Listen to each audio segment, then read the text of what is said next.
Remue ménage. Remue ménage.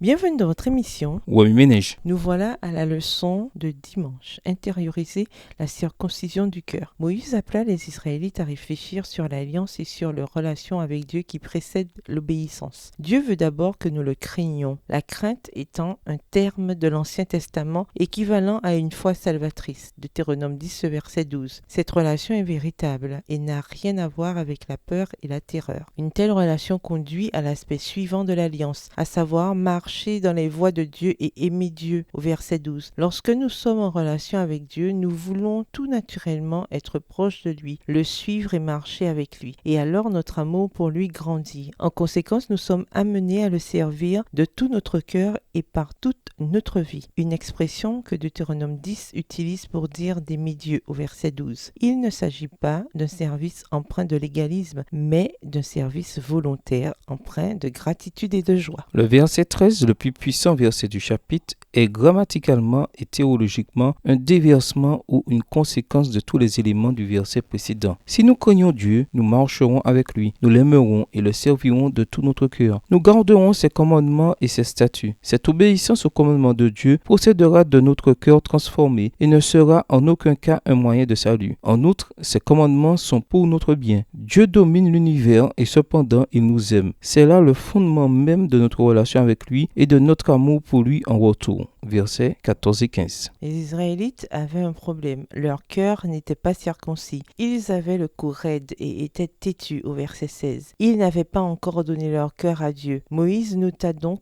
que la circoncision du cœur est un élément essentiel de cette relation avec Dieu. C'est là le seul type de circoncision mentionné dans le Deutéronome, ce qui implique que c'est ce que Dieu a toujours voulu et que la circoncision extérieure ne devait être qu'une représentation visuelle et physique de ce qui se passait dans le cœur. En fait, lorsque Dieu donna l'alliance à Abraham pour la première fois, il ne lui demanda pas la circoncision extérieure. Genèse 12, les versets 1 à 3, Genèse 15, les versets 1 à 20. Ce n'est qu'après qu'Abraham se fut rebellé et eut péché 2 fois, chaque fois en rapport avec la sexualité et sa femme, Genèse 12, les versets 10 à 20 et Genèse 16, les versets 1 à 16, que Dieu institua la circoncision. Peut-être était-ce pour lui rappeler où il était tombé et qu'il avait vraiment besoin de la grâce divine et de sa puissance transformatrice dans sa vie. Mais la circoncision intérieure demeurait le but et l'accent mis par le Deutéronome sur ce seul point semble corroborer cette possibilité. Remue ménage. Revenez à votre texte écrit et étudiez le passage. Encerclez les mots ou expressions où il dit répéter. Soulignez les mots ou expressions qui sont importants et qui signifient quelque chose pour vous. Reliez par une flèche les mots ou expressions aux autres mots ou expressions associés ou connexes. Mémorisez votre verset préféré tiré de Deutéronome 10, les versets 12 à 22. Écrivez-le plusieurs fois pour vous le rappeler plus facilement. Quelle partie de votre cœur a besoin de la circoncision? Le légalisme a-t-il infecté votre relation avec Dieu? Si oui, de quelle façon? Au revoir. Et à demain si Dieu veut.